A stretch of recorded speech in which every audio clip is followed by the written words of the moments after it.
दाम्पत्य जीवन की सफलता का मार्ग। अनेक परिवारों में स्त्री पुरुषों के मध्य वैसे मधुर संबंध नहीं देखे जाते जैसे कि होने चाहिए। अनेकों घरों में आए दिन संघर्ष, मनोमालिन्य और अविश्वास के चिन्ह परिलक्षित होते रहते हैं। कारण यह है कि पति पत्नी में से एक या दोनों ही केवल अपनी अपनी इच्छा, आवश्यकता और रुचि को प्रधानता देते हैं। दूसरे पक्ष की भावना और परिस्थितियों को न समझना ही प्रायः कलह का कारण होता है। जब एक पक्ष दूसरे पक्ष की इच्छा अनुसार आचरण नहीं करता तो उसे यह बात अपना अपमान, उपेक्षा या तिरस्कार प्रतीत होती है, जिससे चिढ़कर दूसरे पक्ष पर कटु वाक्यों का प्रहार या दुर्भावनाओं का आरोपण करता है। उत्तर प्रत्युत्तर, आक्रमण प्रत्याक्रमण, आक्षेप प्रत्याक्षेप का सिलसिला चल पड़ता है तो उससे कलह बढ़ता ही जाता है। दोनों में से कोई अपनी गलती नहीं मानता, वरन दूसरे को अधिक दोषी, प्रधान दोषी, प्रथम दोषी सिद्ध करने के लिए अपनी जिद को बढ़ाते रहते हैं। इस रीति से कभी भी झगड़े का अंत नहीं हो सकता। अग्नि में ईंधन डालते जाने से तो और भी अधिक प्रज्वलित होती है। जो पति पत्नी अपने संबंधों को मधुर रखना चाहते हैं, उन्हें चाहिए कि दूसरे पक्ष की योग्यता, मनोभूमि, भावना, इच्छा, संस्कार, परिस्थिति एवं आवश्यकता को समझने का प्रयत्न करें और उस स्थिति में मनुष्य के लिए जो उपयुक्त हो सके ऐसा उदार व्यवहार करने की चेष्टा करें, तो झगड़े के अनेकों अवसर उत्पन्न होने से पहले ही दूर हो जाएंगे। हमें भली प्रकार समझ रखना चाहिए कि सब मनुष्य एक समान नहीं है, सबकी रुचि एक समान नहीं है, सबकी बुद्धि, भावना और इच्छा एक जैसी नहीं होती। भिन्न वातावरण, भिन्न परिस्थिति और भिन्न कारणों से लोगों की मनोभूमि में भिन्नता हो जाती है। यह भिन्नता पूर्णतया मिटकर दूसरे पक्ष के बिल्कुल समान हो जावे, यह हो नहीं सकता।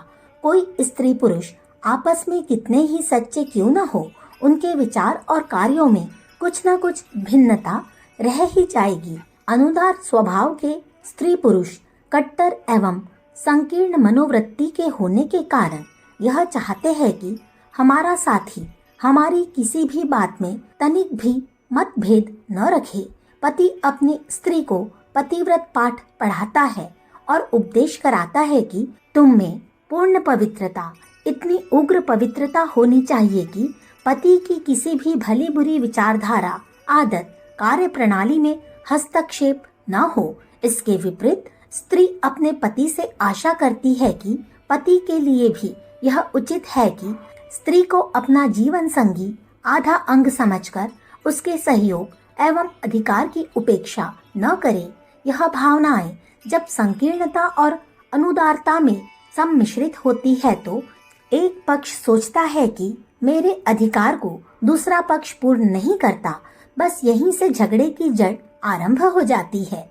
इस झगड़े का एकमात्र हल यह है कि स्त्री पुरुष को और पुरुष स्त्री को अपने मन की अधिकाधिक उदार भावना से बरते। जैसे किसी व्यक्ति का एक हाथ या एक पैर कुछ कमजोर, रोगी या दोषपूर्ण हो जाए तो वह उसे न तो काट कर फेंक देता है, न कूट डालता है और न उससे घृणा, असंतोष, विद्वेष आदि करता है, अपितु उस विकृत अंग को अपेक्षाकृत अधिक सुविधा देने और उसके सुधारने के लिए स्वस्थ भाग की भी थोड़ी उपेक्षा कर देता है। यह नीति अपने कमजोर साथी के बारे में बरती जाए तो झगड़े का एक भारी कारण दूर हो जाता है। झगड़ा करने से पहले आपसी विचार विनिमय के सब प्रयोगों को अनेक बार कर लेना चाहिए। कोई व्रजमूर्ख और घोर दुष्ट प्रकृति के मनुष्य तो ऐसे हो सकते हैं जो दंड के अतिरिक्त और कुछ वस्तु से नहीं समझते, पर अधिकांश मनुष्य ऐसे होते हैं जो प्रेम भावना के साथ एकांत स्थान में सब ऊंच नीच समझाने से बहुत कुछ समझ और सुधर जाते हैं। जो थोड़ा बहुत मतभेद रह जाए उसकी उपेक्षा करके उन बातों को ही विचार क्षेत्र में आने देना चाहिए जिनमें मतैक्य है। संसार में रहने का यह तरीका है कि एक दूसरे के सामने थोड़ा थोड़ा झुका जाए और समझौते की नीति से काम लिया जाए। महात्मा गांधी उच्च कोटि के आदर्शवादी संत थे, पर उनके ऐसे भी अनेकों सच्चे मित्र थे जो उनके विचार और कार्यों से मतभेद ही नहीं, विरोध भी रखते थे। यह मतभेद उनकी मित्रता में बाधक न होते थे। ऐसी ही उदार समझौतावादी नीति के आधार पर आपसी सहयोग संबंधों को कायम रखा जा सकता है। इसका अर्थ यह कदापि नहीं है कि साथी में दोष दुर्गुण हो, उनकी उपेक्षा की जाए और उन बुराइयों को अबाध रिधि से बढ़ने दिया जाए। ऐसा करना तो एक भारी अनर्थ होगा। जो पक्ष अधिक बुद्धिमान, विचारशील एवं अनुभवी है, उसे अपने साथी को सुसंस्कृत, उन्नत, सद्गुणी बनाने के लिए भरकस प्रयत्न करना चाहिए। साथ ही अपने आप को भी ऐसा मधुरभाषी, उदार, सहनशील एवं निर्दोष बनाने के लिए प्रयत्नशील रहना चाहिए कि साथी पर अपना समुचित प्रभाव पड़ सके। जो स्वयं अनेक बुराइयों में फंसा हुआ है, वह अपने साथी को सुधारने में सफल कैसे हो सकता है। सती सीता परम साध्वी उच्च कोटि की पतिव्रता थी, पर उनके पतिव्रता होने का एक कारण यह भी था कि वे एक पत्नी व्रतधारी, अनेक सद्गुणों से संपन्न राम की धर्म पत्नी थी। रावण स्वयं दुराचारी एवं उसकी पत्नी मंदोदरी सर्वगुण संपन्न एवं बुद्धिमान होते हुए भी पतिव्रता न रह सकी। रावण के मरते ही उसने विभीषण से पुनर्विवाह कर लिया। जीवन की सफलता, शांति, सुव्यवस्था इस बात पर निर्भर है कि हमारा दाम्पत्य जीवन और संतुष्ट हो। इसके लिए आरंभ में ही सावधानी बरती जानी चाहिए और गुण स्वभाव की समानता के आधार पर लड़के लड़कियों के जोड़े चुनने चाहिए। अच्छे चुनाव होने पर भी पूर्ण समता तो हो नहीं सकती। इसे हर एक स्त्री पुरुष के लिए इस नीति को अपनाना आवश्यक है कि अपनी बुराइयों को कम कर साथी के साथ मधुरता, उदारता और सहनशीलता का आत्मीयता में व्यवहार करे। साथ ही उसकी बुराइयों को कम करने के लिए धैर्य, दृढ़ता और चतुरता के साथ प्रयत्नशील रहे।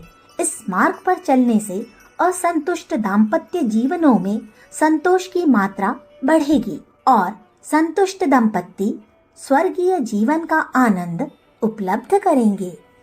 अखंड ज्योति, मार्च सन 1950, पृष्ठ संख्या 27-28। हमारे YouTube चैनल विचार क्रांति दूत अखंड ज्योति पत्रिका को सब्सक्राइब करें एवं अगली वीडियोस प्राप्त करने के लिए बेल आइकन दबाएं। धन्यवाद।